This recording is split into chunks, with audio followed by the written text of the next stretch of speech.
megawatt threshold. These proponents know what it is they're doing. And we know that we've got to do better to try to stop it. So then I went off and we fought Lakeview and we fought Clarkson and we fought for Oakville. And we've had some success because of the engagement of our community. Dr. Mowat, Dr. Boyd Upper, and Dorothy Tomiak, I congratulate the three of you for having been engaged throughout that process. I sat on the Clarkson Airshed Advisory Committee with Dr. Boyd Upper during that time to try to find ways to alleviate some of the issues that we are facing. I also sit on the Petro-Canada Liaison Committee. These are all airshed issues. And as a result of the disbandment of those committees, or at least the one of them, the Clarkson Airshed Advisory Committee, I fought hard for the Balzilli Task Force. And why? Because we need a form. We need a means by which we can fight this in a civil way with the government. We need to have the statistics and the reasons for which we can stop this. So the Balzilli report came up with an extremely important report. And that report was, we cannot have any more emitters in our sensitive airshed. That alone was enough for us to fight. That airshed report enabled us now to do this pilot, something that's going to enable us to do something a little bit more proactive to safeguard these young kids. Because it's not just about us, it's about our future. And I'm not trying to, I don't want to be partisan here or play politics. This is not about me. It is about our kids, and it is about our future. It's about winning Ontario. It's about winning Sherway. And I say Sherway because it's home. It's where I grew up. I know all too well where this plant is going to be situated, or where it's not going to be situated, folks, because we're going to do it.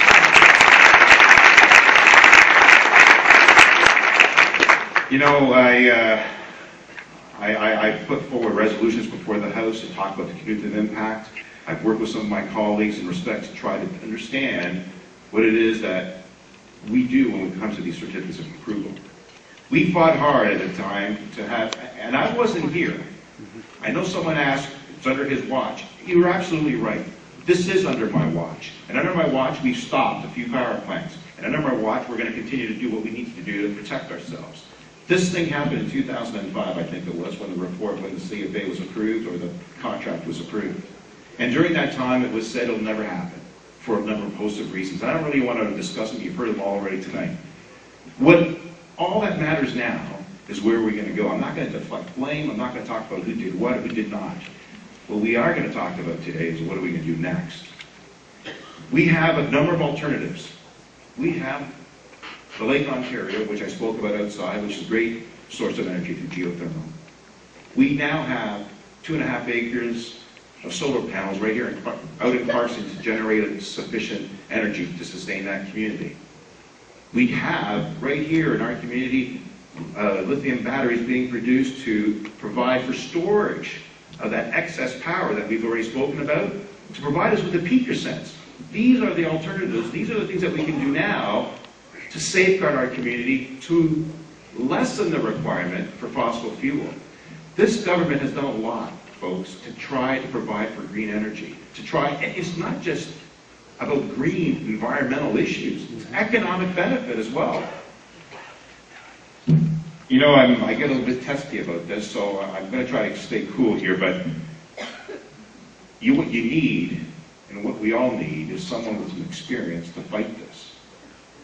We have fought together on these issues before, and I'm going to continue to fight for you because I'm not just fighting for you, I must say, I'm fighting for my family as well. This is going to work because of the work that you're doing now. This is going to work because of some of the requests already made for an environmental bump up, an environmental review, an independent review of what's there.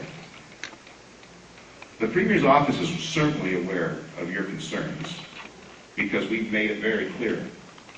He's also anxious to find a way to determine what it is that we can do to get this to resolve our issue. One of them is, how is this going to impact our community? For me, it's pretty clear.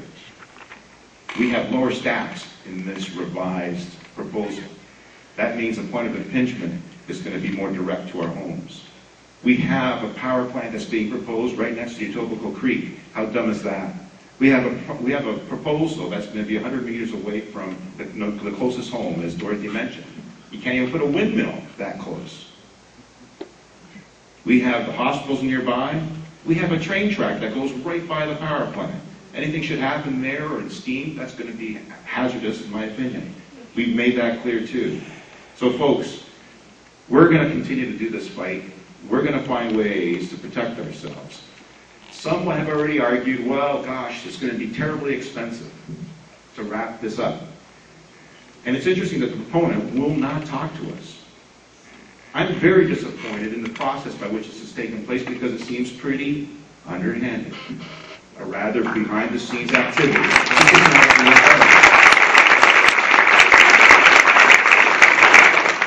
The fight that some of the others here have engaged in with TransCanada, they were at least willing to talk to us and make some accommodations and listen to alternatives. We're going to impose the same kind of action with respect to this proponent.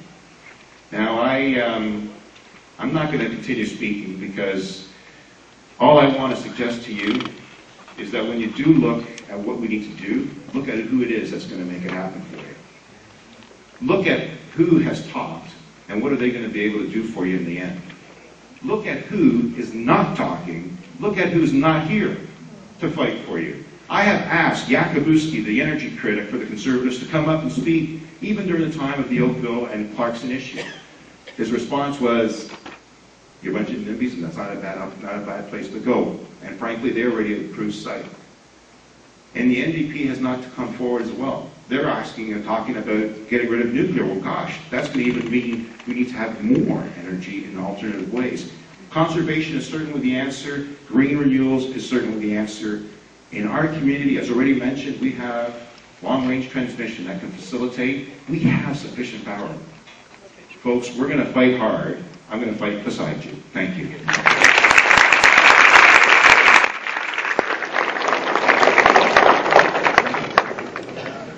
Okay, your time has come.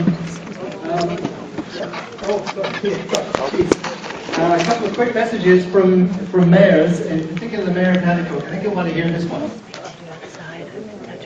I'm going to comment on what was stated by the man behind me in relation to the remarks I made at the beginning, at the end of this. But I just want to pass on a few notes because these people have previous engagements they I've got to leave soon. I've got an autistic child, but I live in the complex of SHERWAY. To the crowd here, Councillor Pat Mullen from Mississauga. It's a long note, but she's definitely a